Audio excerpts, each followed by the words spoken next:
আসসালামু আলাইকুম। Next Bangla TV চ্যানেলে সবাইকে স্বাগতম। প্রথমে জানাচ্ছি সংবাদ শিরোনাম, এরপর জানাবো বিস্তারিত। চীনের বিরুদ্ধে একজোট হচ্ছে জাপান ফিলিপাইন। চীনের ক্রমবর্ধমান আধিপত্যের বিরুদ্ধে নিজেদের শক্তি বৃদ্ধিতে সম্মত হয়েছে জাপান ফিলিপাইন।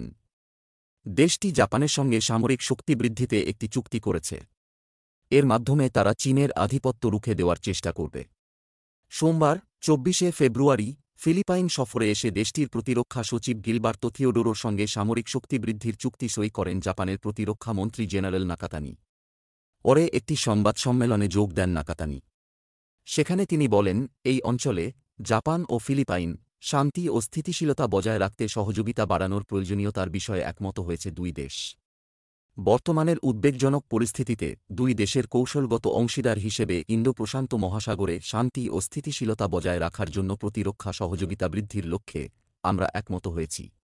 দক্ষিণ চীন সাগরের প্রায় ৯০% দাবি করা চীনের একচ্ছত্র আধিপত্যের বিরুদ্ধে বরাবরই সোচ্চার জাপান ও ফিলিপাইন। বিশ্বের অন্তত ১/৩ বাণিজ্যিক জাহাজ চলাচল করে এই রুটে।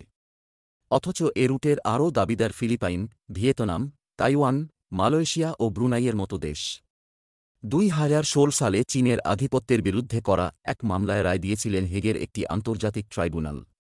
তাতে বলা হয়েছে, দক্ষিণ চীন সাগর নিয়ে বেইজিংয়ের করা দাবির কোনো আইনি যৌক্তিকতা নেই। পরে আন্তর্জাতিক আদালতের এ রায়কে অবৈধ বলে অভিহিত করে বেইজিং। প্রতিনিয়ত নতুন নতুন আপডেট পেতে আমাদের নেক্সট বাংলা টিভি চ্যানেলটি সাবস্ক্রাইব করে সাথেই থাকুন। ধন্যবাদ।